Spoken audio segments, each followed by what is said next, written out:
ഞാൻ നിങ്ങളോട് പറയുകയാണ്, ആരുടെയൊക്കെ കൈ പൈസ ഉണ്ട്? പൈസ ഉള്ളവരൊന്ന് എടുത്ത്, നോട്ടുള്ളവരെടുക്ക്, ഇല്ലാത്തവരടുത്തിരിക്കുന്നവരുടെ കയ്യിൽ നിന്നൊന്ന് മേടിച്ച് കയ്യിലോട്ട് വെച്ചു. അതിനെ ഒന്ന് നോക്കിക്കേ.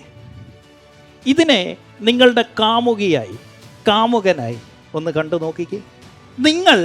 നിങ്ങളുടെ കാമുകിയെ അല്ലെ നിങ്ങളുടെ ഭാര്യയെ, ഭർത്താവിനെ കെയർ ചെയ്യുന്നില്ലെങ്കിൽ, നിങ്ങൾ അവഹേളിച്ചു കൊണ്ടേയിരിക്കുകയാണെങ്കിൽ അവരെന്ത് ചെയ്യും? നമ്മളിൽ നിന്ന് അകന്നു പോയിക്കൊണ്ടേയിരിക്കും. എന്നിട്ട് അവസാനം എന്ത് ചെയ്യും? ഈ ബ്രോക്കാന്ന് എപ്പോഴാണ് മുടിയുന്നത്? എപ്പോഴാ? ഈ കാമുകി നമ്മളുടെ അടുത്തുനിന്ന് ഡിവോഴ്സ് വാങ്ങിച്ചു പോകും. അന്ന് തീരും.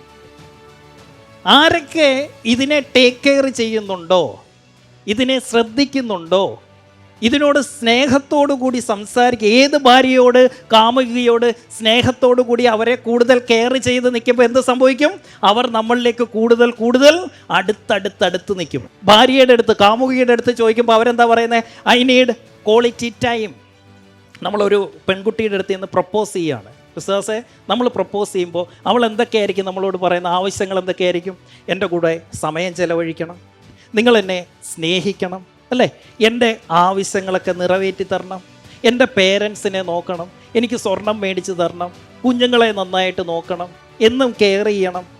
ഇതൊക്കെ അവളിങ്ങനെ ആവശ്യപ്പെടത്തില്ല എന്ന് പറയുന്ന പോലെ ഈ കാമുകിക്കും ചില ആവശ്യങ്ങളുണ്ട്, ചില ആഗ്രഹങ്ങളുണ്ട്. അങ്ങനെ അവൾ എൻ്റെ അടുത്ത് പറഞ്ഞു, നിൻ്റെ കൂടെ ഞാൻ വരാം, നിന്നെ ഞാൻ പ്രണയിക്കാം, പക്ഷേ there are 12 conditions.